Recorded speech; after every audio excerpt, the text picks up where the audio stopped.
Okay, so a big welcome back to the Resources Conservation and Recycling webinar program. My name is Mitchell Jones. I'm the Outreach Editor at Resources Conservation and Recycling. Wonderful to have you all with us today. So before we kick things off, as usual, I'm just going to touch on the essential details of the program that you're going to enjoy today, a few admin points. So this is the English language version of the Resources Conservation and Recycling webinar program. It's run every second Thursday at 10 o'clock a.m. Pacific time. We also have a Chinese language version of the program. If you're interested in that, if you have some Chinese language skills, then be sure to check that out.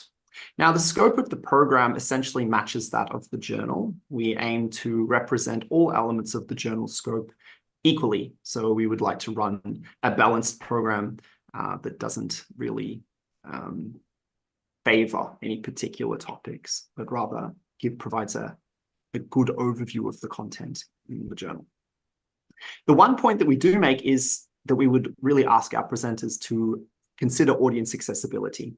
We would like the program to be beneficial and valuable to as many people as possible, regardless of what research area they may be working in. Perhaps you are working in an adjacent field and you're interested in Christian's research today, and you might be learning something new, or perhaps you're an old hand tuning in to hear the details that you've already read or ask some questions. So we do ask that the presenters provide some background information on their topic and also refrain from using too much unexplained jargon or subject-specific terminology. Yes. The other point is that this program is through registration only. So you essentially need to register for this program in order to participate. You can find the web links to do that in the newsletter, which is circulated at the end of each month. You can also find them on the social media pages, which are X, LinkedIn, and also Facebook. Or you can find them on the website. So on the Elsevier webpage for Resources Conservation and Recycling, if you visit the About tab, you will find all of our previous webinars there as archived YouTube videos, and also the links, the registration links for new videos, new events that will be held in the future. So you can find all that content there. That YouTube page can also be used to stream the webinar. So if you potentially aren't interested in using the Zoom environment because you don't want to register or any other reason, you can also find the events such as the one that we're holding right now on the YouTube page. All you do is visit the YouTube page and you'll find it there streaming live right now. And all of the archive videos also available there. The web link is youtube.com/@RCR journal. The final point is that we really do aim for this program to be something that is valuable to our scientific community. It's really for you guys. So if you have comments, feedback, criticism, praise, whatever that you would like to share with us, please feel very free to do that. At the end of every webinar, everyone will have the chance to provide some feedback through the form of a survey. It's an 8-question survey. It just takes 60 seconds, not much more than that, I would say. Most of it is just tick box with optional text field if you would like to enter something else. Excellent. Okay, so I'm going to then share my screen and bring up our program for today so that we can kick things off. We've had our welcome address. I'm going to provide a short introduction to the journal. Then I'm going to introduce our speaker for today, Christian. A few points on the administration side of the day, followed by a 20-minute presentation, approximately, from Christian, and 10 minutes for questions, then some information on the next event and the closing remarks. So the journal, hopefully everyone here is already familiar with Resources Conservation and Recycling, but if you aren't, Resources Conservation and Recycling is an Elsevier journal. The name, I think, gives away what our key research interests are, all things resources, conservation, and recycling. Specific points, systems-wide strategies, technological, economic, institutional, and policy focus, resource management practices, conservation, recycling, and resource substitution, resource productivity improvement, restructuring of production and consumption profiles, and transformation of industry. If you have any excellent high impact research in those areas, make sure you submit it to resources conservation and recycling. So a few etiquette points for the day. If all communication could please be in English, just so that we have a bridging language that we can all use to communicate with each other. We also have closed captions available. So if you would like to watch the video without audio, or if maybe English is not your first language and you might benefit from some captions, they are there, both in Zoom and also on YouTube. So be sure to check them out if you would find them useful. Feel very free to post questions in the Q&A over the course of the presentation. That's the reason that we're all here, and that Christian is sharing himself with us today, so that you have the opportunity to ask your questions.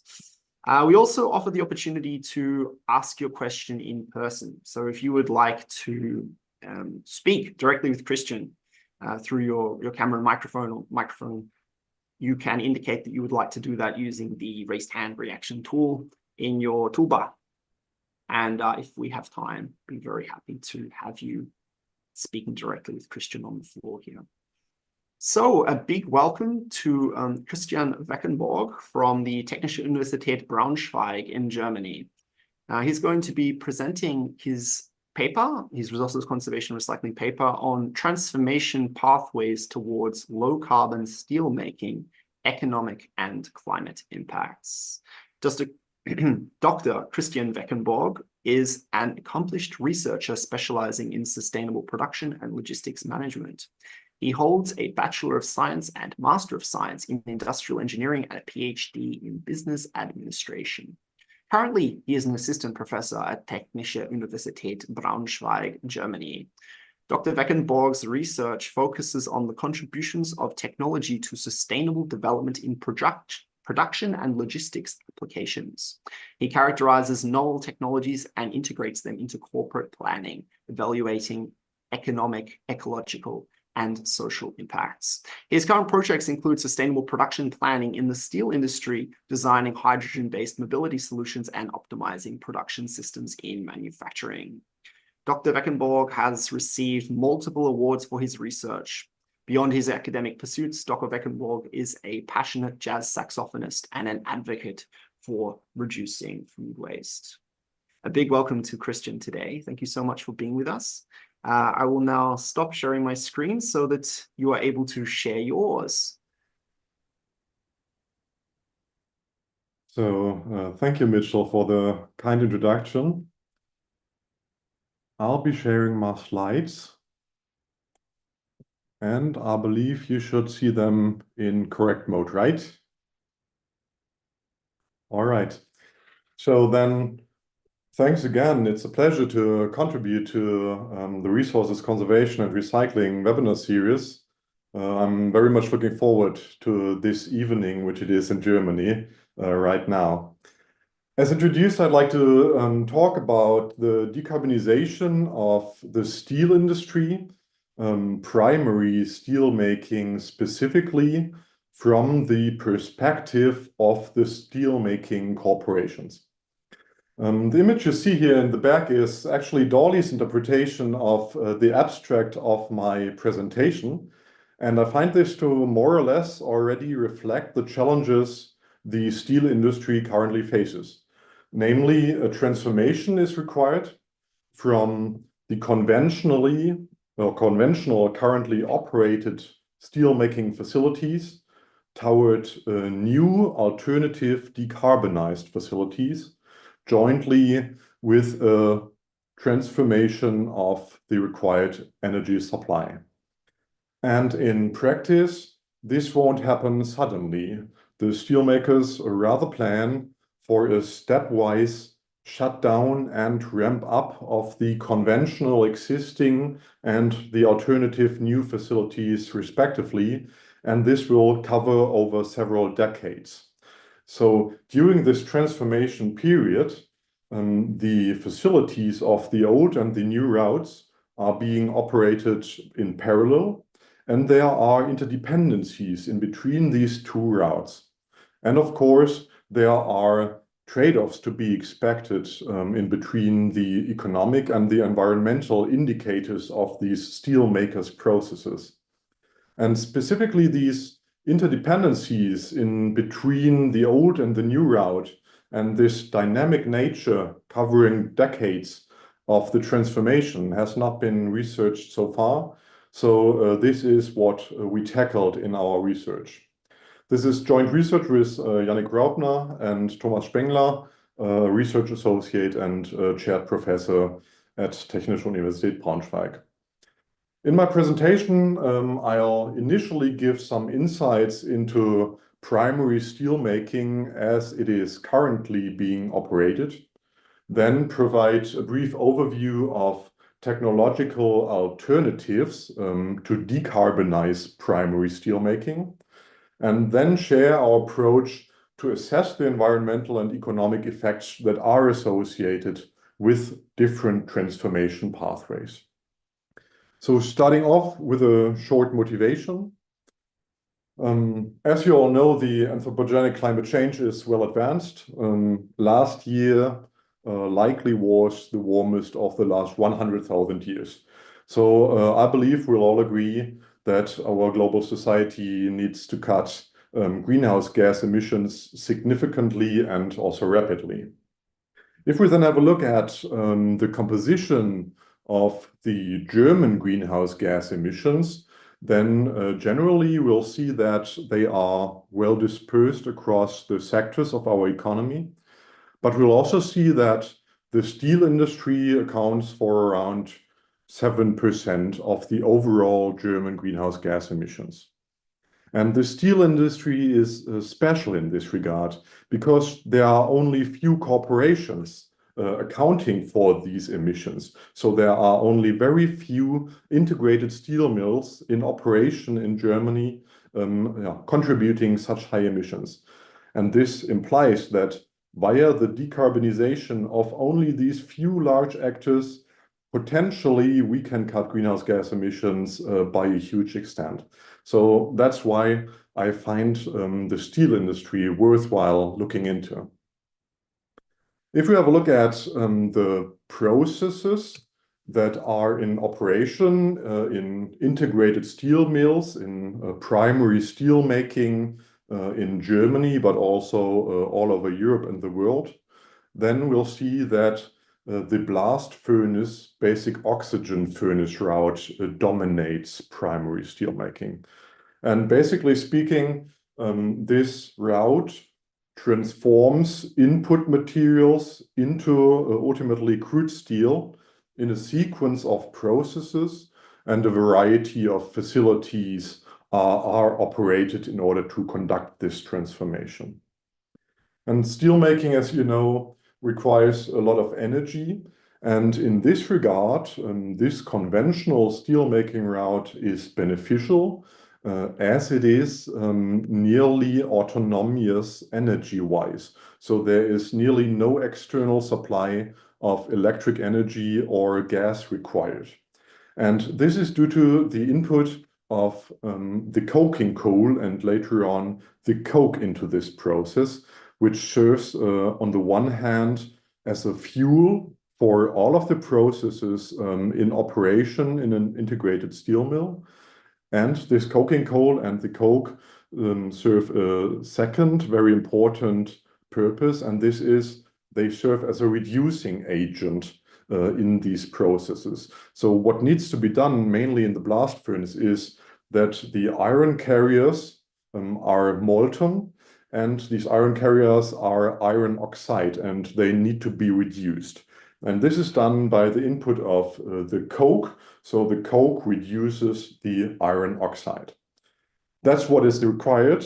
And in this process, unfortunately, due to the coke input, large amounts of carbon dioxide emissions do occur. So that's the reason why we should change those conventional steelmaking processes toward alternative decarbonized steelmaking processes. And these alternative technologies are available. There are different alternative technologies available, but one stands out in that way that it's particularly mature. And this technology is the direct reduction electric arc furnace route. So it's as mature as it can already be implemented at industrial scale. And accordingly, multiple, particularly European steelmakers, also intend to transform their facilities toward this alternative route. Still, a lot of energy is required for steelmaking via this route. And in this route, the energy is supplied via an input of hydrogen into the direct reduction plant and electric energy into the electric arc furnace. The hydrogen in the direct reduction plant then again serves as the reducing agent for the iron oxide. And in this process, no direct emissions result from reducing iron oxide via hydrogen. So basically, we can say this route is nearly free of direct carbon dioxide emissions. Still, of course, the transformation from the conventional to this new steelmaking route remains challenging for the steelmakers. And these challenges are associated, on the one hand, with the investments which are required. These facilities, the direct reduction plant, the electric arc furnace, are new facilities. They are not currently in operation in primary steelmaking and integrated steel mills. So there are huge investments required. Just as a landmark, one direct reduction plant comes around 2 billion euros. So this is a lot of money the steelmakers need to invest. And of course, during this transformation, they also need to maintain their production volumes. So they cannot just tear their old facilities down and start building new ones afterwards. They have contractually agreed delivery obligations, cash flow is needed, market shares need to be maintained. So economically speaking, this transformation will be rather careful and stepwise over several years. Further challenges are associated with the changes in material and energy flows. In this new route, other material is required than previously, which is also more expensive. And it's not only more expensive, it is at times even scarce. So green electricity should be used, green hydrogen should be used, produced from renewable energies. And these are projected not to be available in sufficient amounts in the near future. And besides these energies, also a different type of iron carrier, different pellets, different ores are required in this new process. So this induces an overall shift in the global supply chains of the steelmakers.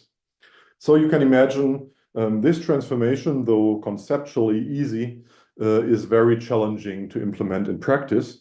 And until now, it was not known how different transformation pathways do perform environmentally and economically for the steelmakers.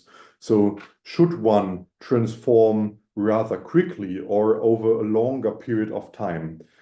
Which implications do these transformation pathways have on the environmental and economic performance of the steelmakers? That's what we wanted to investigate, and that's why we developed an associated assessment approach for this. This approach is model-based. It's a quantitative assessment. Namely, it's a prospective life cycle assessment, which I'd like to introduce briefly in the following. So the system we are interested in is the system of crude steel production of a steel maker. And the goal of our investigation is to compare production of 6 million tons of crude steel annually via different routes, namely via the conventional blast furnace basic oxygen furnace route, via the new route, the direct reduction electric arc furnace route, and via the different stages during the transformation where both facility types are in operation.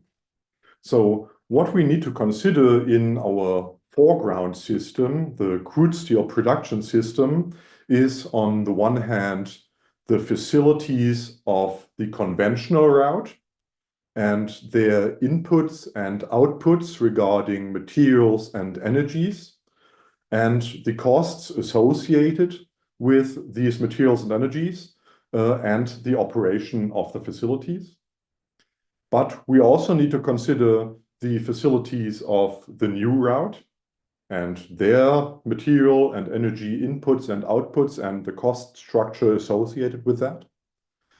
And as the facility types of the old and the new route are in operation simultaneously, we also need to consider the interdependencies in between those routes. And there are interdependencies regarding material and energy flows in between the facilities of the new and the old route. What you see on this slide now is a conceptual illustration of this foreground system. For the quantitative assessment, though, this needs to be detailed in a high level of detail, and I will refer to this on the next slide. But what we also have to consider is a so-called background system to allow for an actual life cycle-oriented supply chain spanning assessment. So we need some information on the energy supply chain and the raw material supply chain, like the material and energy flows entering our foreground system or leaving our foreground system. And this is usually done via databases, and we used the EcoInvent and Premise data to model mainly the raw material and energy supply chains, which also experience a transformation themselves during this transformation period of the steel mill. Also, we assume that the hydrogen that is input into this process is produced in Germany using the projected German electricity grid mix of the associated year during the transformation period. As mentioned, the foreground system needs to be detailed highly, and that's what I'd like to briefly introduce. So what we did is, for each of the facilities which we include in our foreground system, we further differentiate them into the unit processes of these facilities. So basically the processes that are conducted within these facilities. And for each of these unit processes, we derive a quantitative description of the input and output relations of the materials and energies entering and leaving this process. So we derived, normalized on one unit of the desired output material of each of these processes, vectors describing the input and output relations. And as there are different working points available for each of these facilities, we did this also for different working points whenever available in the data. As you can imagine, there's rich data required in order to derive this quantitative description, and we used manifold data sources to do so. Regarding the conventional route, this is rather easy, as this route is in operation for decades, so there's rich historic data available we can rely on. This is not the case for the new route. Though these facilities generally do exist, they are not in operation at industrial scale in this composition of these technologies, so we mainly rely on process simulations for the new routes facilities. And regarding the emissions occurring specifically in the foreground system, we used stoichiometry. And with this modeling approach are briefly introduced, we're now able to assess environmental and economic indicators associated with crude steel production via different combinations of facilities. So basically, we're able to environmentally and economically assess transformation pathways of steel mills. And we did so regarding the environmental category for the climate change impact category. So the climate impact is of interest environmentally. And for the economic assessment, we will report the annual real costs of crude steel production per ton of crude steel.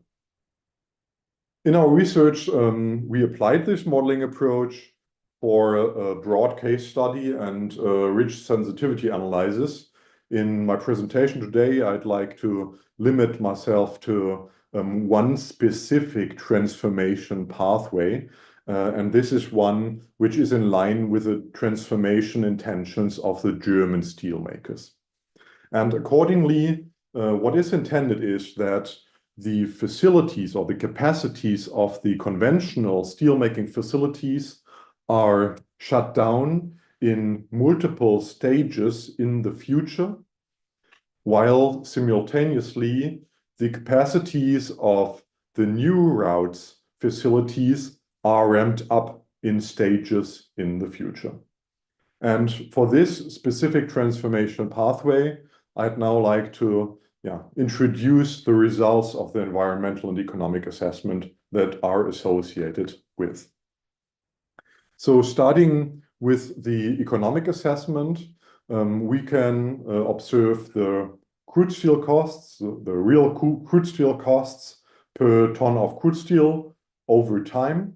And we'll see in the blue dots the costs of the transformation scenario I introduced, compared with the red dots, a scenario in which no transformation is conducted, so where the conventional route maintains production in the future.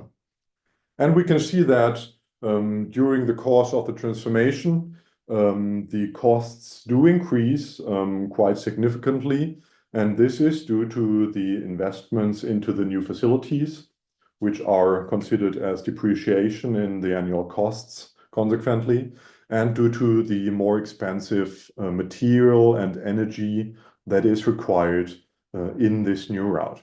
We'll also see that this happens in steps. So whenever capacities of the new route are opened, the costs increase further. And such results may be useful on the one hand for steelmakers to calculate necessary surcharges for their green steel products.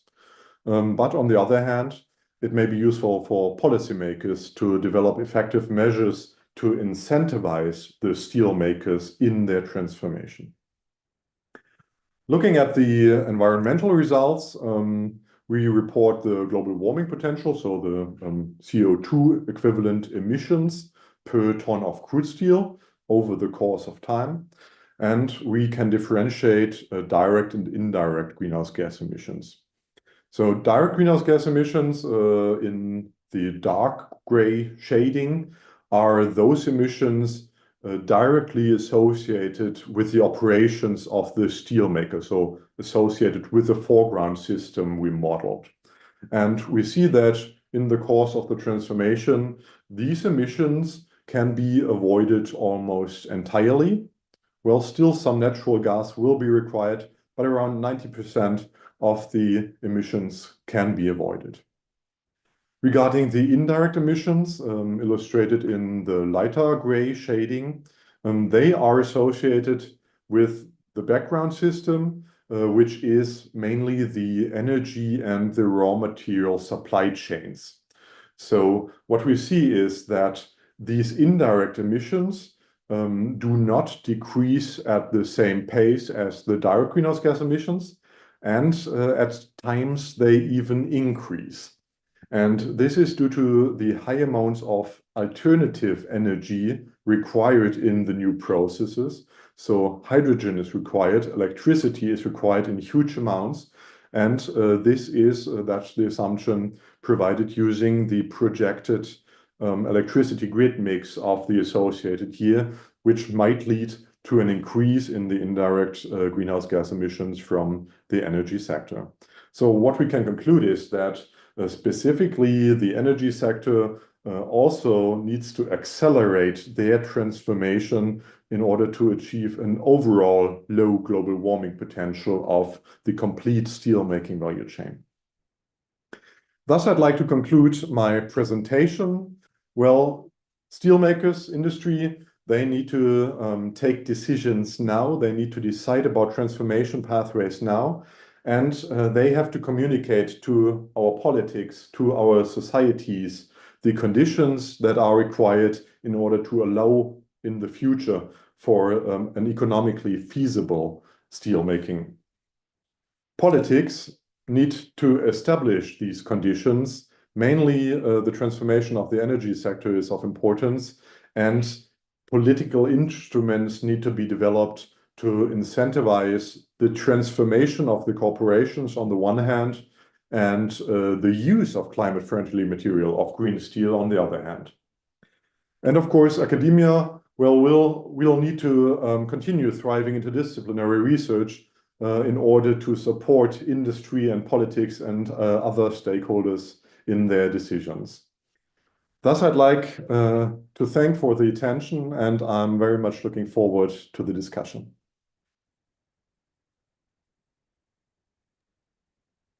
Thank you so much for such an interesting presentation, Christian. It's one of very few, in fact, it might even be the first that we've had on steelmaking, which is a little bit strange given what an important area it is, especially as you noted there for the greenhouse gas emissions. I will just note right now for the audience that the question time is now open. So if you have any questions, feel very free to drop them into the chat. In the meantime, I have a few questions of my own that I might start us off with, Christian. I kind of, as somebody that doesn't know very much about steelmaking, or especially steelmaking in Germany, I sort of wondered, where does, I know it's very energy intensive, so where does the energy for steelmaking currently come from in Germany? Is it just directly from the grid, or they have some kind of supplementary power generation on site, or they are taking it directly from power plants, or how is it fed normally in Germany? Yeah, it's a really interesting system, the integrated steel mills in general. And currently, they are autonomous energy-wise. So in integrated steel mills, there usually is a power plant operated by the steelmaker. And due to the process structure, which relies on the coke input, there is sufficient and even an excess of energy available. Mainly this occurs as very high caloric gases in the different process stages. So in the sinter plant, in the blast furnace, in the coking plant, due to their operations, caloric gases do occur, and they are not just relieved into the air, but they are captured and directed to the power plant. And burned in the power plant to generate steam on the one hand, which is required process-wise, and electricity on the other hand. And this electricity then serves as an energy input for all the remaining stages of an integrated steel mill. So the system we considered today is only the metallurgical stage of an integrated steel mill. There are further processing stages like rolling or adding alloying additives, cold rolling, hot rolling. So this crude steel is further processed in stages I didn't refer to today. They require energy as well, and this is provided via steam and electricity. And this excess of energy is even such high that some electricity is fed into the public grid. So they are really autonomous due to the input of coke into the processes. That's good, but of course the associated emissions are disadvantages. But they have the same regulations as normal power plants would have. As in they have to adhere to the same federal regulations. Yeah, they underlie them, yes, right. So for example, the federal authority responsible for controlling our electricity grid, they can access the facilities of the steelmakers to control the grid. So they can stop some operations of the steelmaker. They can even incentivize some operations of the steelmaker. So they contribute to the public grid, to the stability of the public grid, and feed some electricity into the public grid. The other thing I was interested, so, okay, these are obviously plans that steelmakers are, it seems like they're planning to the future. I wondered, are there any current initiatives that are actually being pursued by steelmakers to decarbonize? Like, what are they currently doing? Is it sort of all future planning currently? No, I'd say it's starting.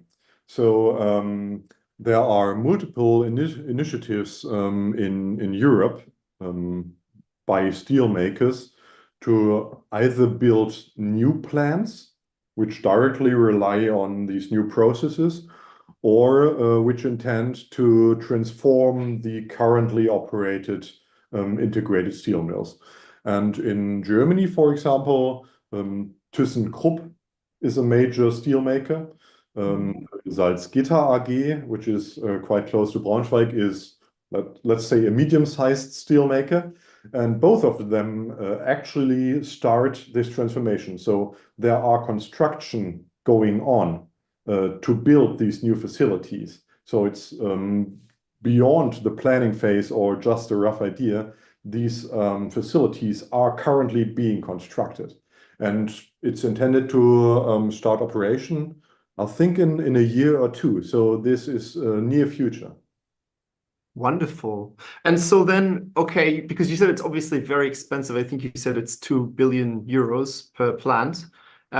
So what is the incentive for the steelmakers to do this? I mean, are they doing this just because they have a mutual interest in protecting the climate, or is there some kind of economic incentive from the government, or is there some kind of penalty from the government? Is it a carrot or a stick in terms of pushing them along?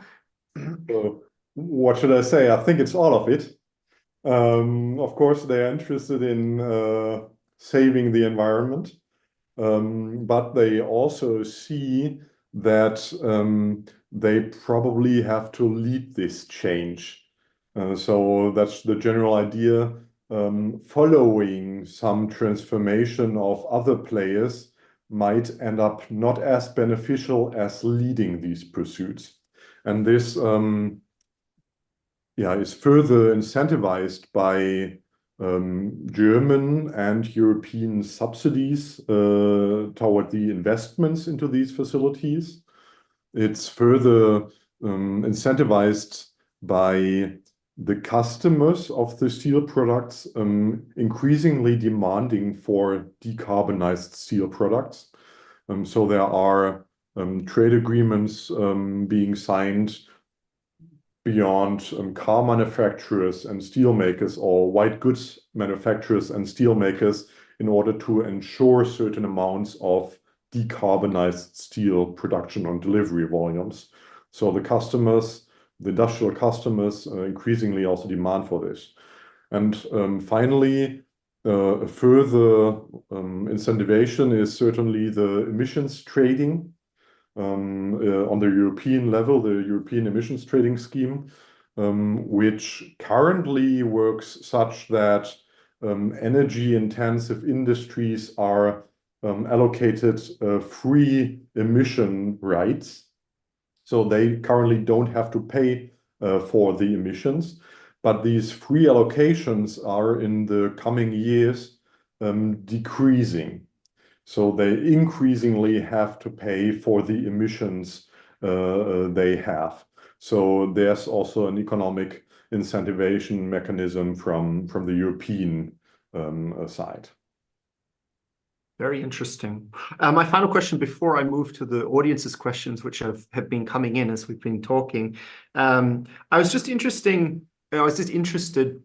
because you were talking about the difference between the traditional route and this electric arc route. I was just it kind of occurred to me, what percentage of the existing infrastructure can be kept and what percentage needs to be replaced? Are they like chalk and cheese? You really have to completely scrap one and start from scratch? Or is there some percentage of the traditional infrastructure that can be retained? Barely. So what can be maintained is the power plant, like serving as the central of energy of the steel mill. And that's basically it. So during the transformation, the facilities will be shut down stepwise. So mainly an integrated steel mill has one coking plant, one sinter plant, and let's say 3 blast furnaces. So in the course of the transformation, one by one, these blast furnaces will be shut down. The utilization of the sinter plant and the coking plant will reduce, but they cannot, due to process reasons, be reduced under a certain level. So at one point in time, it will happen that coking plant and sinter plant need to be shut down, and the blast furnaces also do not remain. What happens on the, or what is theoretically possible on the other hand, is that some material which results from the new processes could theoretically be used also in the old facilities. So the direct reduced iron, which results from the new facility direct reduction plant, this could also be fed into the blast furnace instead of a new electric arc furnace. So there's some interrelation, but this way around, it doesn't make too much sense. So mainly the old facilities will be shut down during the transformation and new ones will occur. Very interesting. I've certainly learned some things myself about steelmaking that I never would have thought about, but are very interesting. Okay, I'll switch to the audience comments now because we have a few here actually. So first a comment, many thanks for your efforts. There's an email address there from somebody if you're interested. Then the first question from the text question is, you mentioned that there is some difference between direct reduction iron ore pellets and the conventional pellets input into a blast furnace. Can you say more about this difference? So if I get the question right, it's about the iron carriers of the conventional and the new route. And the basic difference is that the direct reduction plant needs higher quality input material. So in the blast furnace, basic oxygen furnace route, the iron carriers consist of a composition of different iron carriers, which are iron ores, some iron dust, sinter, which is also like a molten composition of different iron carriers, and pellets to a certain extent. So there needs to be a specific chemical environment to be ensured in this blast furnace process, but it's not so extensively hard to achieve that. So different, rather low quality, I would say, iron carriers can be used in this process. And this is not the case due to the processes in the direct reduction plant, which needs higher quality input material, which are mainly pellets. So this is a pre-processed material which needs to be purchased along the raw material supply chain and fed into this aggregate. Another one here. Thank you for this great presentation. What are the relevant tools or processes to assess carbon emission for any sector? Well, scientifically, I believe there's a lot of different methods one could apply. My background is actually from business administration, and now I'm tackling the engineering disciplines in my work. I'll try to be interdisciplinary in my research to get the perspective or different perspectives on the topic. And from what I've seen so far is that life cycle assessment is the predominating method. So life cycle assessment generally intends to provide some insights into the impact of operations or of products on the environment. So it's also called environmental life cycle assessment and consists of different steps that need to be conducted during this method. One thing is you need a so-called life cycle inventory. So you need to know how much input and output material or energies do occur in your processes. And this then is fed into the next step in this method, which is the life cycle impact assessment. And in this step, this inventory, the quantities of materials and energies are basically transformed into their impact environmentally in different categories of interest. And for these methods, databases do exist. For example, the EcoInvent database, which can be used to model the material and energy flows of certain processes. So basically, there's rich background data, and you can model certain processes in a certain country fed by material from another certain country and get this general structure, and can then use impact assessment methods to find the resulting environmental impacts. So the general keyword is environmental life cycle assessment using the databases and impact assessment methods associated with. Very nice. We have also a contribution from Ryan Kim here. He says, FYI, EcoInvent, Gabi, GREET, USLCI are all great LCA tools you can use for LCA. Thank you, Ryan. The next question, could you explain the gradual decrease in crude steel cost in each transition step? Mean the technology development. If this is the case, how did you estimate this? I believe this question refers to the results slide in which the crude steel costs were illustrated, and I mentioned that they increase in steps whenever new capacities are opened, but very well observed. One could also see that within each of these steps, the costs decrease over time until in the next step they increase again. And this is mainly due to the projected decrease in costs of electric energy and hydrogen over time.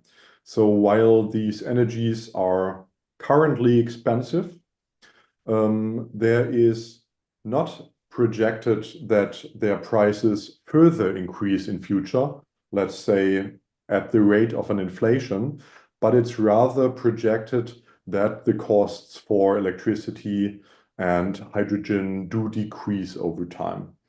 And that's the reason why within each of these steps, the costs do decrease in time. And there are projections. So there's literature about cost projections for these energies. Very nice. We have another question. What about solid waste produced from steel production industries? All right. I didn't get into that, so this is a very good question, and it's an important question. So the system of steel production does not only feed steel into the environment, but also other solid byproducts. And there are different usages for these byproducts. The most important one, I would say, are slags. Resulting from the blast furnace process, the intention is that iron, raw iron, is produced in this process, but there's also slags, like a composition of byproducts of this process. And of course, over time, these can get huge amounts. And currently, it's the case that these slags can be used in different industries. So, for example, on the slags, they are desirable in the construction industry and can be used, for example, in road construction. So these undesirable byproducts from steelmaking can substitute other primary material in different industries. So mainly, there is a usage for these byproducts that are occurring in steelmaking in different sectors of the economy. Very nice. We also have a couple of questions here from Ryan, but Ryan expressed interest a little earlier in speaking with you directly. So I'll just invite Ryan to join us if he wants to. Are you there, Ryan? Yeah, hello. Do you hear me okay? Yes. Okay, awesome.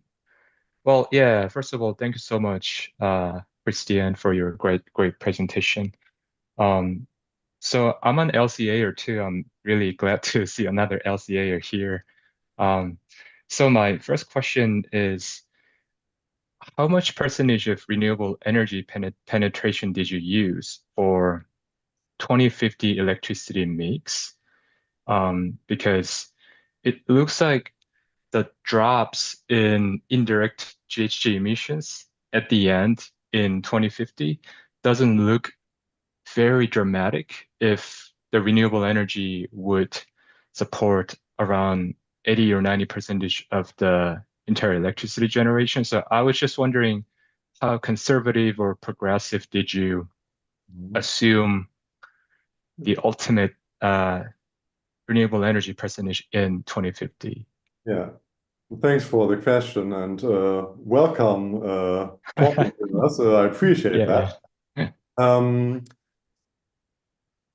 Basically, the share of renewable energies in the German electricity mix is projected to change over time. So currently, it's not so much, and in the future, hopefully, it will be more.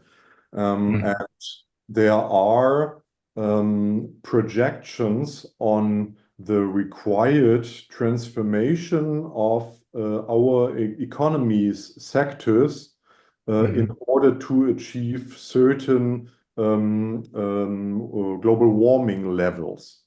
These are known as Remind scenarios and usually used in a prospective life cycle assessment. So we rely our transformation or the transformation of the background system of our assessment on the Remind scenarios, which provide us with projections of necessary transformations of associated sectors of the economy to achieve certain global warming potential levels. I And see. the results I showed today are based on the 2-degree scenario. So 2-degree scenario. Okay. Yeah. Yeah, that's really good to know. Another question that I had for you is the cost curve that you have shown hand to hand with the GHG curve. So I do see some moderate decrease following the steep increase for each transformation step, I would say. But at the end in 2050, the crude steel cost is significantly higher than conventional steel cost. The crude steel made by conventional making. So I'm just wondering if you have any like potential possibilities to further reduce this cost down to something that is more commercially viable or attractive to the crude steel consumers? That's a tricky one. So I can say these estimations we're generating with our assessment, they are in line with other research, and we're in discussion with steelmakers as well. They are also in line with their anticipation. So the general understanding is the costs will increase. So economically speaking, this currently operated process is efficient. That's why it's being operated. And that's just the trade-off we have to take. The costs will increase. So what is in discussion is that the governments may further subsidize the investments at least. Or what is also in discussion is that some kind of green steel premium can be charged to the customers. But for what I know, this is nothing what is agreed on yet. So this is all needs to find itself. Yeah. What will hopefully help is the further legislation of the European Union. So the decrease in the free allocation of emission certificates that might further incentivize the transformation, and also the upcoming carbon border adjustment mechanism, which intends to make external products which are coming with a high carbon footprint being imported into the European Union relatively costly. So that might help in order to protect the European steel industry despite the increasing cost.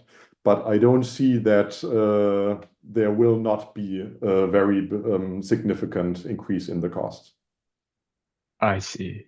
Yeah, so do you, like, based on this result, do you foresee the necessary, like, do you foresee it is necessary to impose some kind of carbon pricing mechanism even after 2050, just for this steelmaking industry, or in order to just, so do you foresee it is necessary to impose some kind of carbon pricing mechanism, like whether it is compliance-based carbon allowance or carbon tax, or whether it is CBAM-based mechanism?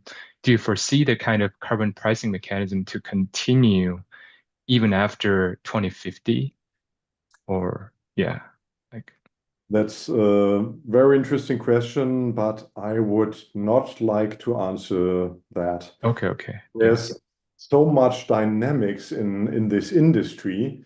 For a couple of years now, the steelmakers in Europe just rapidly start transforming their facilities. Some legislation is ending, some other legislation is coming up.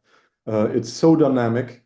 I wouldn't want to anticipate what's going to be needed in 2050. There's not even hydrogen available. So the government and the European Union are rapidly trying to build a production network for hydrogen in Europe and to save sufficient production amounts from external parties. But right now it's not even available. So there's so much dynamics in this system. It's fascinating, but it's also very, very complex and unsure regarding the future. Thank you so much for your response. Yeah, it's really, fun to learn all these different dynamics and uncertainties. Yeah, thank you. Thanks. And thank you for your questions, Ryan. Okay, so that just about wraps it up for today then. As a big thank you so much to you, Christian, for coming today, for sharing your research with us. I think it's quite clear that it certainly attracted some interest from the audience.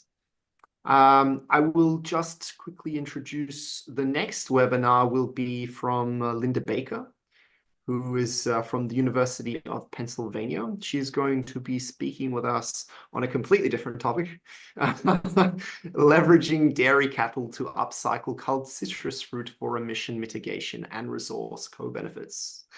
That is Thursday, September 26th, 2024 at 10 a.m. Pacific time.